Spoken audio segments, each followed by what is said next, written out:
Hello, Keith Rucker at VintageMachinery.org. Guys, got a little project I'm going to be working on today. This is one for a viewer that asked me if I'd help him out on something, and he is wanting me to make a custom angle gauge that he can use for setting up some tools that he does or some jobs that he does.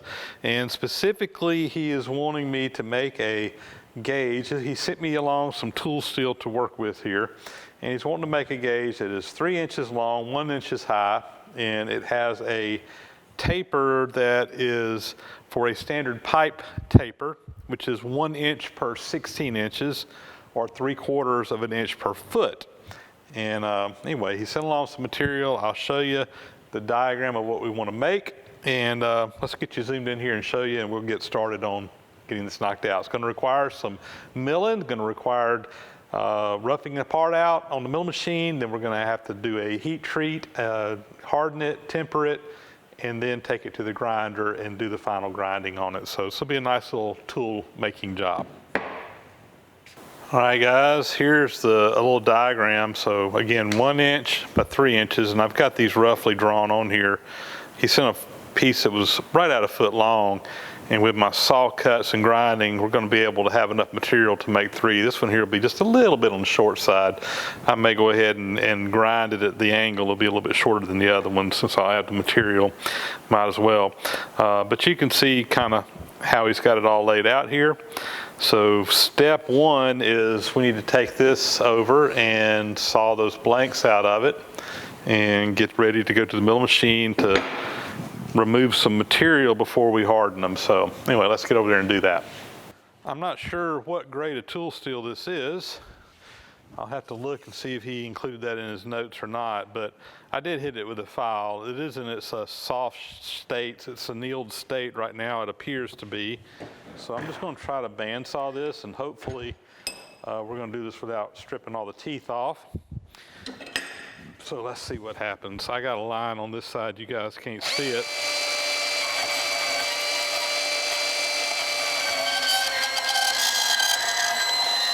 Looks like it's going to cut.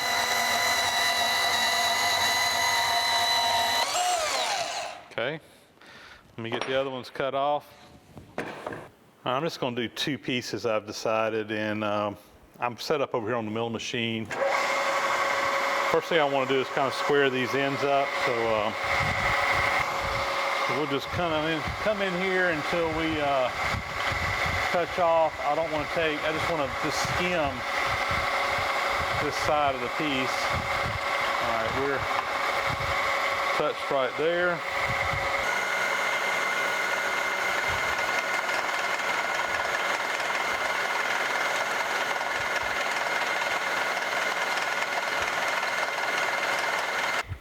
We will be cleaning all this stuff up once we get over to the surface grinder. So I'm just trying to get some rough cuts right now.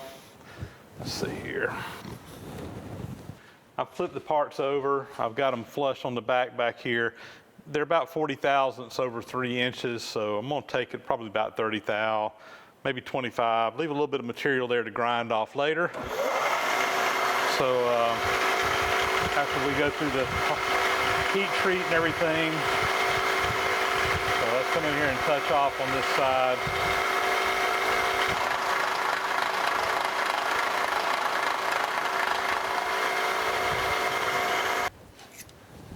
And that should leave me about 10 thou to 8 thou or so after to grind off, which will be just right. So, all right, let me go get my angle figured out on there, and we'll go ahead and rough mill that in before we do heat treat. Hopefully you can see what I got going on over here. I want to mill this angle on the top. I've scribed a line across here that shows roughly where it's at. Now we're going to grind this angle over on my on a sign plate to get a very precise angle. I'm just trying to remove some material off right now, so this is really just rough. We're not even going to take it all the way down to the line. But what I've done is I know I need that this offset in the back drops down 0.1875 inches. So I've just taken some gauge blocks back there and kind of put up underneath the bottom to approximate that angle, and kind of treating it sort of like a sign block or a sign gauge, or what we use the stack up underneath it. It's not an exact angle, but it's going to get us close enough. So anyway, we'll go ahead and mill that across. I'm going to leave some material up here. Basically, it should go to exactly 1 inch on this side over here. I'm going to leave some material in there. We'll grind it down, but we're just trying to rough some material off before we harden it. Just another little shot here looking at it from the front, and you can see my line that I've got scribed in there roughly parallel to the jaws down there. And again, we're just going to mill off as much of this material as we can, leaving some in there. It's just easier to mill this material off while that metal's still soft than it is to grind it off after we harden it. So let's get some of that metal out of there.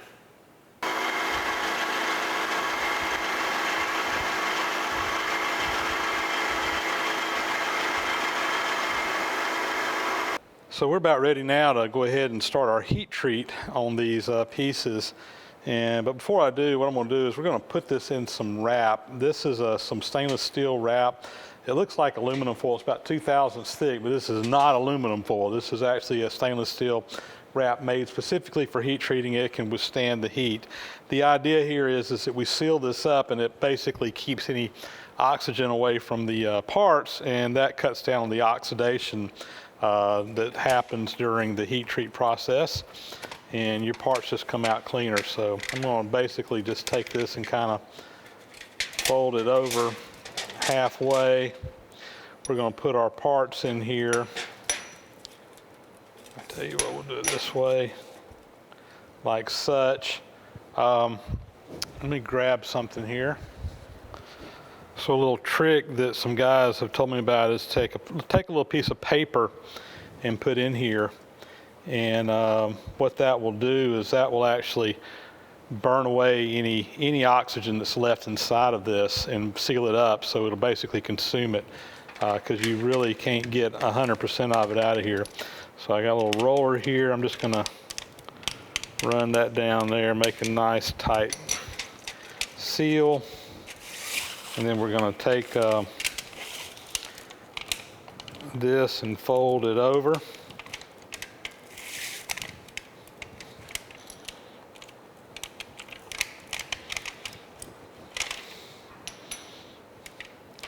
I'm going to fold it over a second time.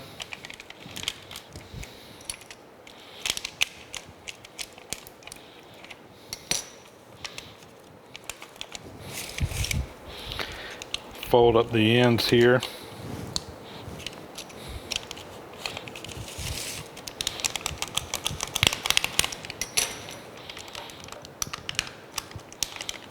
What we'll end up with is just a nice little foil pouch. And go ahead and seal up this end.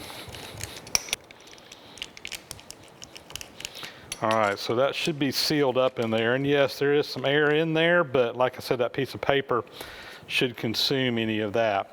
And this is now pretty much ready to go in the heat treat oven. I do need to get something inside the oven there so that this will kind of stand up straight. I don't want it laying down flat. I want it standing up straight. So let me get that set up in the oven, and we'll be ready to start heat treating this. We're going to be using my little Hotshot 360 oven here to do the heat treat, and I've got a program set up in here where it's basically going to go through a cycle, and we're going to start out by preheating the oven up to 1400 degrees. That's what it's doing right now. It's just ramping up to 1400 degrees. Once it gets there, we will go ahead and put our part in. Actually, I can probably go ahead and put it in any time.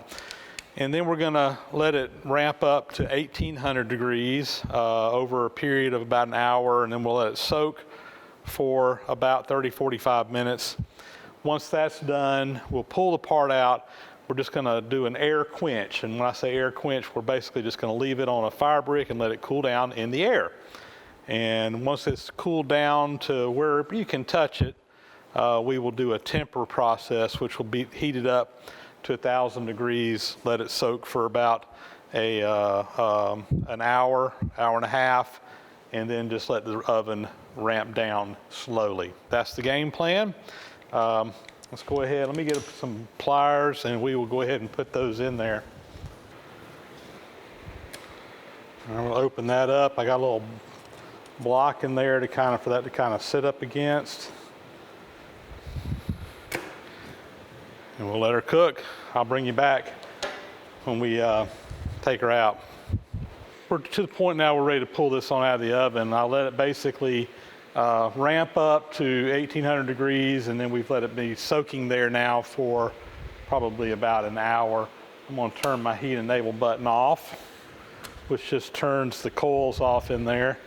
And we'll come in here and carefully pick this up.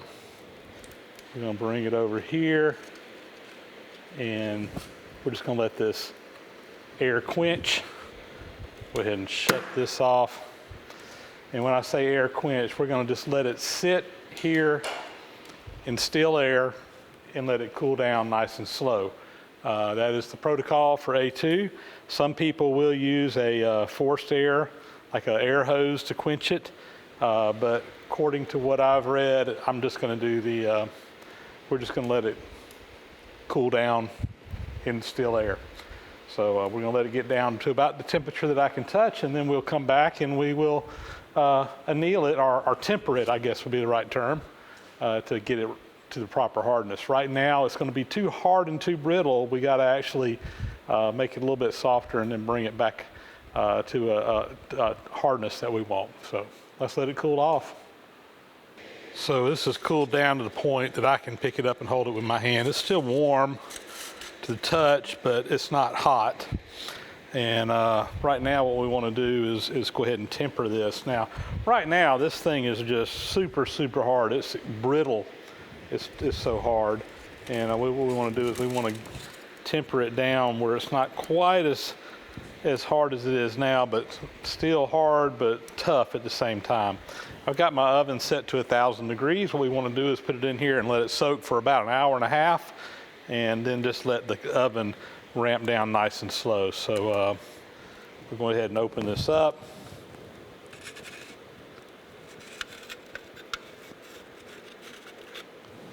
Put it in there, and we'll let that oven keep it at 1,000 degrees for about an hour and a half. I've let this cool down overnight. Basically after it hit 1,000 degrees, we kept it there for an hour and a half. After that, I just turned the heat off. I came down here about 3 hours after I shut it off, and it was still a little over 200 degrees inside the oven. So we just let it ramp down naturally all night long. It's now the next morning. It says it's 81 degrees inside the oven, and we can easily reach in there, grab that by hand. Let's get them unwrapped and see what we got. So pulling them out of the wrap, they look pretty good. Don't really see a whole lot of oxidation on them at all, which is good. And I think what I want to do now is check these for hardness. So I've got this PTC hardness tester here, and I think I'll just test one of them. We'll just pick one here. We're going to come in here and make a little indentation in there. And then using this little microscope, I'll come in here and center over that little dent I just made, and I can read the hardness. And it looks like it is, I see the 55. It looks like this is just an estimation. It looks like about it's just under 55, which that's what we were shooting for. I'm going to call it a 54. So we hit our target, right what we were on. So I'm happy with that. All right, we're going to get these ready to start grinding.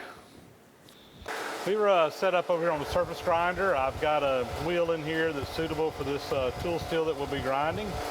I've already got it touched off here. I've already got it dressed. So we should be ready to go here. So let me get a little coolant going. I'll feed in about a thou. And I've got both of my parts here side by side. My goal right now is I'm just trying to get a flat bottom. I've got it in this toolmaker's vise, and we're just going to be getting that bottom flat. So just work our way through there. That's going to be our reference surface that we work off of when we're working on the other side, working on the angle. And so it's important that I have a good flat surface to work off of.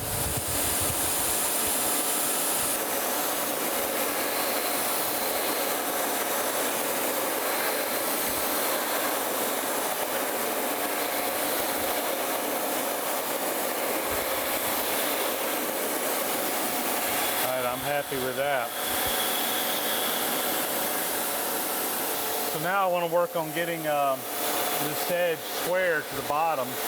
So I've put this in my vise. I've got it both ends basically flush with the end of the jaw on this side, and we just turn the vise 90 degrees, and we should be able to come in here and just get these ground down. So let's get at it.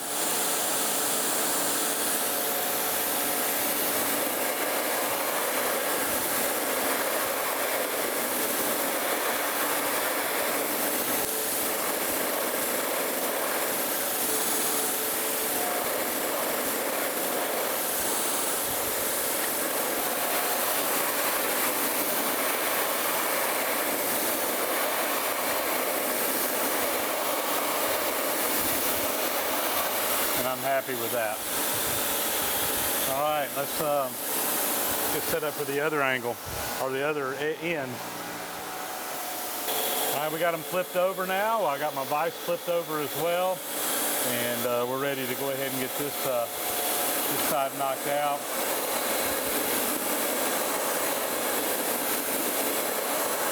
The height hasn't really changed, so one end to the other, so we should be right on.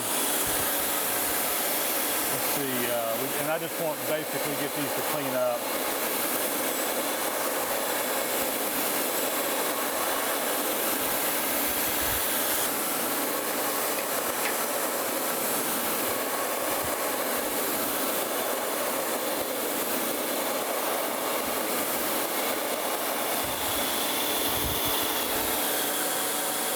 All right, I think we're good with that. I'm just gonna go back across this one more time.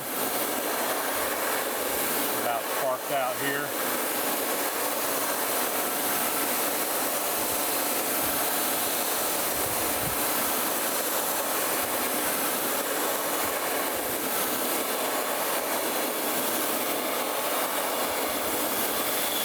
Very good. Now what we're going to do is just put these down and grind the two sides of it.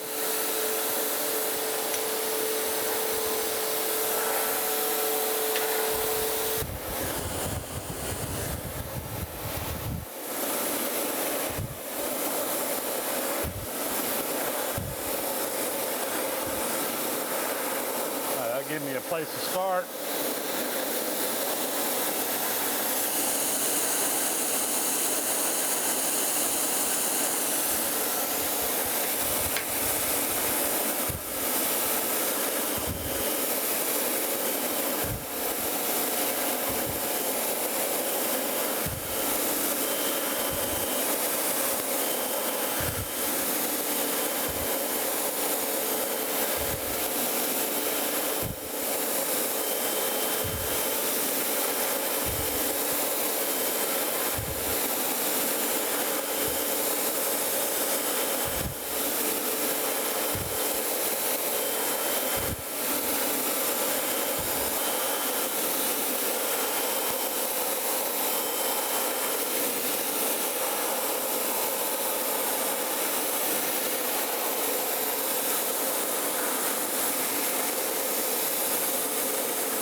Cleaned up on the first pass, so I'm just going to put this part back across. I may take another tenth or two on another pass here just to make sure we're getting a good, clean, fresh surface.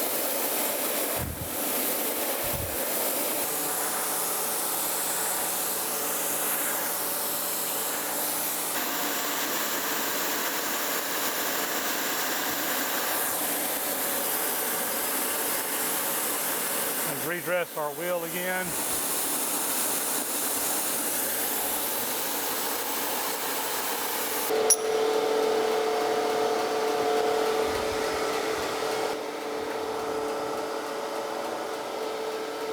Put our parts on, mag them down, and let's touch off and we'll get this side done.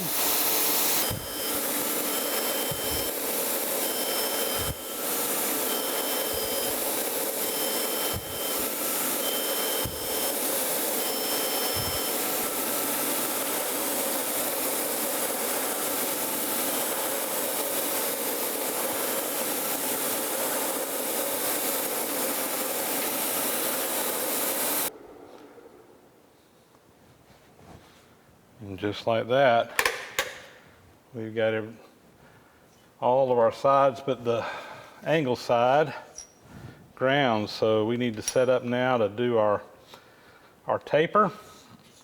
And I think we'll have these done. So let me get the sign plate set up and we'll be ready for that. All right, we got our setup here ready to grind the angle across the top of this to get that precision angle we're after. I'm using a compound sign plate. Really, I'm only using one side. I'm not doing a compound angle. This angle is set to just 0, but we got a gauge block stack up under here to get the angle that we need. And now to calculate all this, basically we're looking at a taper that is 3/4 of an inch per foot. So to figure that angle, I just drew a right triangle, 12 inches across the bottom, 3/4 of an inch over here. I need to solve for the angle here, and it's going to be tangent of A over equals opposite over hypotenuse. Did the math, basically came out with an angle of 3.5763 degrees. And with that, using an online calculator, I've shown how to do this manually before to figure up your stack height. We came up with a stack height of 0.6237, which is how high I need to put underneath this sign plate to get that angle. So we should be ready to go. I've got my wheel has been dressed again. Everything's clamped down, shouldn't be moving around. I've already touched off. So let me feed down and we'll start grinding this in. All right, let's get at it here.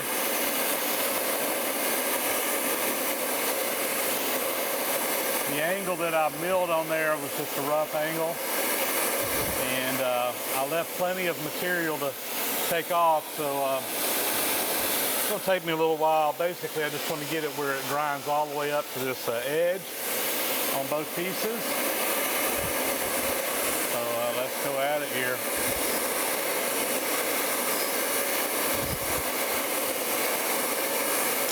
I decided to take advantage of my auto feed here to do this. This is going to take a little bit of grinding, so we're just down feeding about a thou at a time, making a pass and coming back across.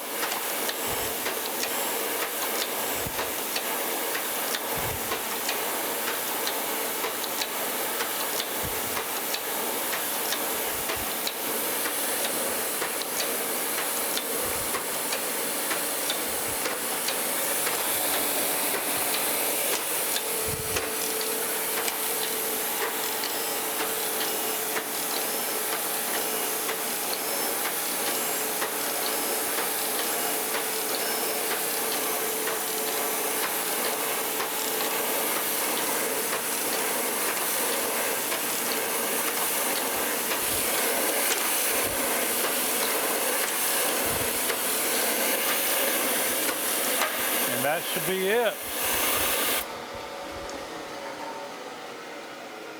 I think we got the grinding done. Let me go do some inspection work on this, make sure everything's right, and if so, I think we'll be pretty well done with this. All right, guys, I think we got these knocked out. So I did a quick inspection, checked the measurements on here, and we should be right on for the taper that we were after. So everything checks out good. These are finished. I got one regret, and I didn't think about this until after I'd already hardened it, but I wish that while these were still soft, that I had stamped into them what the angle was going to be. So that we would have a permanent record on here as to exactly what this was for. So that the guy that picks this thing up or digging through the toolbox 5-10 years from now, however long in the future, you know what it is. Most of my angle blocks that I have the angle stamped on them. But in the hard state here, it's really too late to do that. I guess you might be able to engrave it or something in there, but I'll leave that up for Mr. Tom to do if he wants to take care of. But other than that, I'm real happy with how these turned out. So we're going to get these boxed up and sent over to him. Actually, I'm going to send him one. I think I'm going to keep one for myself. He just wanted one, but I made 2 of them, had the material, and that way if I messed one up, I had a spare, but I'll probably keep one of those for myself.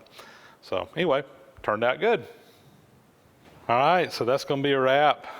These turned out good, I think. And guys, I'll be honest with you up front. I guess at the end I'm going to be up front, so up back maybe. But this is actually the first time I've ever done any what I would call, tool making on the surface grinder. It's a fairly new thing for me. So I've learned a lot from watching other guys on YouTube and getting advice.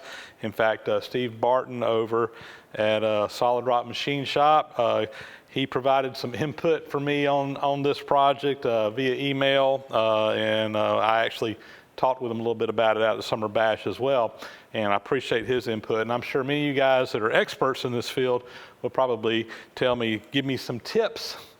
Maybe some of them quite not that friendly, but give me some tips on how I can improve in my tool making skills. But at the end of the day, guys, we ended up with what we were after, so I'm real happy with how that turned out. There may be better techniques, but we accomplished the goal. And like I've said so many times in many of my videos before, it really doesn't matter how you get there as long as you get there. If you end up with what you started looking for, it's a successful day. So it really doesn't matter how you get the job done. Just get it done. Get out in the shop and just give it a try and figure it out and make it work. That's what has worked for me over my lifetime. And anyway, we got that job done today. So with that, we'll be signing off. As always, guys, thanks for watching. Comments are always appreciated. Please leave me a thumbs up if you like what you see. And if you haven't already, please subscribe to the channel. And we'll catch you on the next video. Thanks for watching.